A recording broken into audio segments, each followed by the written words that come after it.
Hey hey! Dans la continuité de la vidéo précédente, je vous propose de continuer sur notre application qu'on a déployée avec une application Flask, quoi, qui utilise le framework Flask, et notre base de données. Aujourd'hui, on va s'intéresser principalement à la partie réseau. On va faire un petit tour côté réseau pour voir ce qui s'y passe. Donc là, j'ai toujours mon application qui fonctionne. Hop, voilà. Donc là, je peux lui envoyer des requêtes HTML. Alors, qu'est-ce qu'on va faire? On va regarder déjà au niveau du network. Hop, on va faire un Docker Network LS. Donc ça, on avait déjà vu la commande dans les vidéos concernant spécifiques à Docker. Et vous voyez que, en l'occurrence, ici, Docker Compose a créé, et ça c'est plutôt très très bien, a créé un bridge spécifique, donc un réseau spécifique à notre application. Donc vous voyez, on peut avoir plusieurs applications hébergées sur le même serveur Docker. Et pour autant, on pourra les cloisonner. En tout cas, Docker Compose fait tout pour pouvoir les cloisonner et éviter qu'il y ait une communication entre les conteneurs d'applications différentes. Donc ça, c'est plutôt cool. Donc si on veut avoir plus d'éléments sur ce réseau, on va faire un Docker inspect sur le nom de ce réseau. Hop, voilà. Donc là, alors on va faire un pipe mort. Donc là, qu'est-ce qu'on a d'intéressant? On nous indique que le réseau c'est le 172.19.0.0/16, donc on a toute cette plage d'IP qui nous est réservée, que la gateway, donc la gateway sur Docker, on l'a déjà vu dans la vidéo spécifique au réseau Docker, la gateway c'est notre host qui héberge Docker, donc lui c'est le 172.19.0.1, donc ma machine c'est la 172.19.0.1. Qu'est-ce qu'on a d'autre d'intéressant? On a le fait qu'on a deux conteneurs ici. Un conteneur qui se nomme donc notre base Redis, donc un conteneur qui se nomme avec le nom du compose Redis 1, pour lequel il est attribué une IP 172.19.0.2. On a aussi la MAC adresse si on a besoin. On a le nom de notre conteneur applicatif, et là on sait qu'il lui a attribué le 172.19.0.3. donc ça c'est plutôt cool, on a quelque chose d'assez global, on a une vue un petit peu des éléments qu'on a. Par ailleurs, donc ce réseau Docker permet la communication, donc ça j'ai pas trop insisté tout à l'heure, mais quand on a vu le Docker Compose, on n'a aucun élément qui nous dit de faire communiquer l'un avec l'autre. Donc c'est Docker Compose qui a créé le réseau qui permet de lier les deux services l'un avec l'autre. Par ailleurs, si vous regardez l'application, la seule chose que j'ai fait donc au niveau applicatif pour dire communique avec cette base de données, où est-ce que j'ai configuré le lien avec ma base de données, c'est ici, mon Redis, je lui dis le host. Vous voyez que le host, je ne mets pas une IP, je mets un hostname qui se nomme Redis et qui fait appel au service Redis que connaît ma gateway, que connaît mon réseau Docker par l'intermédiaire du nom de service Redis. Et du coup, il est capable de retrouver l'autre élément, donc il sait que c'est la 172.19.0.2.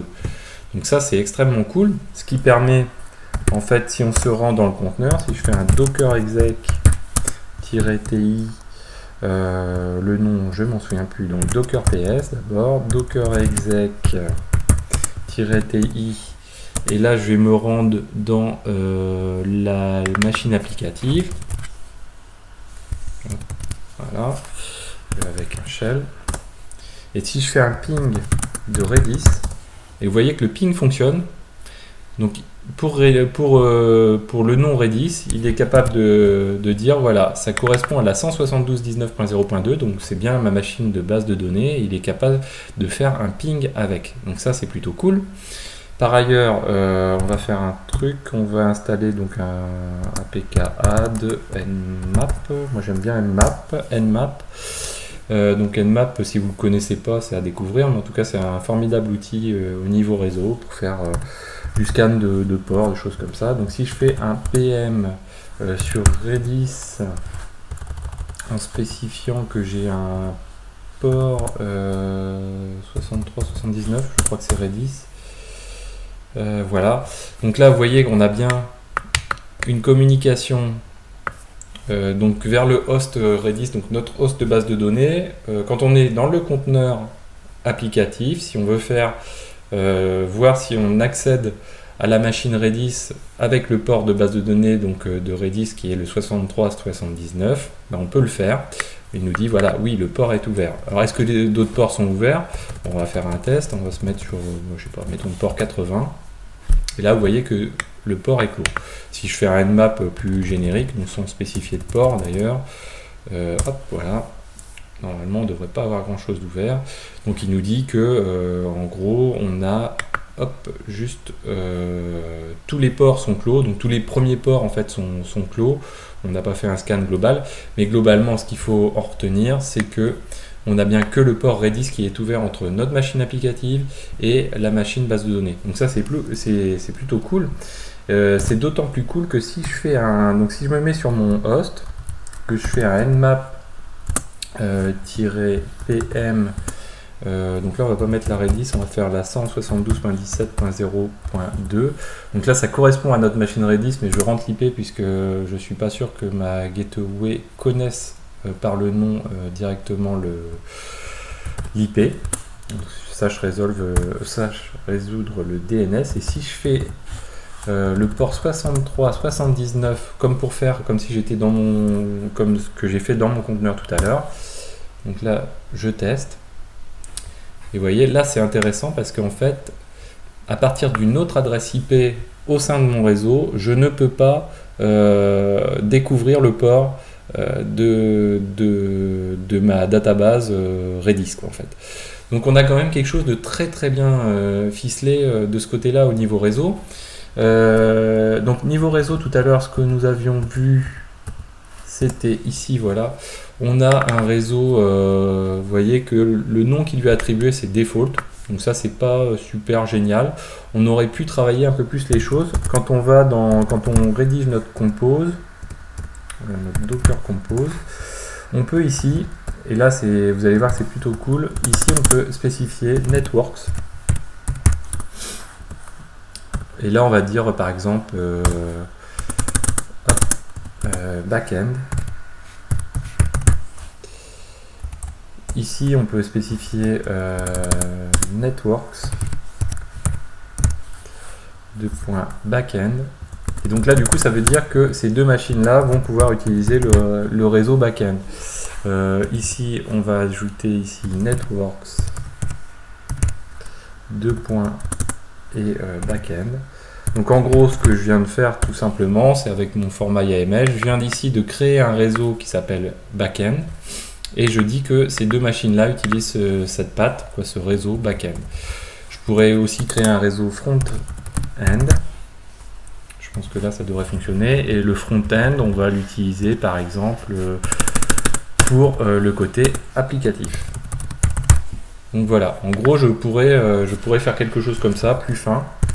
Donc derrière, on pourrait avoir, si on a un HAProxy, un load balancer ou des choses comme ça, utiliser ce genre de choses-là. Ce que je vais faire pour tester ça, je vais faire un docker compose, comme on l'a vu la fois précédente, down. Donc là, pour supprimer les conteneurs et supprimer les services en question. Donc là, il vient de le faire. Ouais, alors oui, parce que j'ai modifié le docker compose juste avant. C'est pas grave.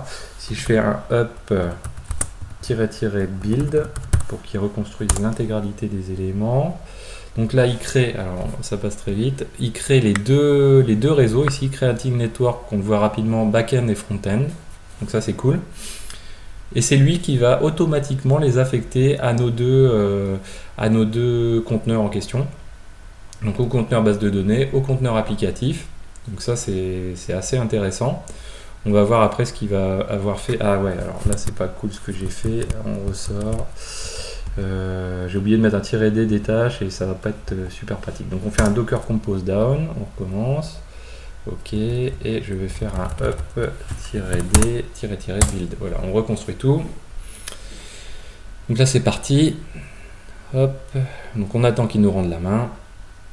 Hop. Donc là il crée les deux conteneurs. On regarde, on fait un docker ps. Si je fais un docker network ls, docker network ls.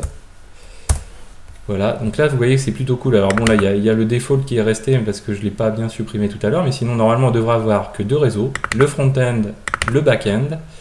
Et ces deux réseaux là, si on regarde le front-end, si je fais un docker inspect, normalement si j'utilise comme il faut les choses, ici on s'aperçoit qu'on a un seul conteneur de référencé pour le front-end et c'est la machine applicative. Donc là qui est sur le 172.24.0.2, donc sur un réseau en point 24. Et si je fais la même chose pour mon back-end, donc un docker inspect, et sur mon back-end, là j'ai deux conteneurs, mes deux conteneurs sont bien dessus et c'est en point 23, vous voyez. Donc ça c'est plutôt cool, vous voyez on peut travailler les choses d'un point de vue très très fin au niveau réseau, au niveau de Docker. Ça apporte une grosse couche de sécurité supplémentaire. Donc j'espère que cette vidéo a été très intéressante pour vous. N'hésitez pas en commentaire à poser des questions, à ajouter des choses, ça peut être très très sympa. Et je vous dis à très bientôt sur Xavki.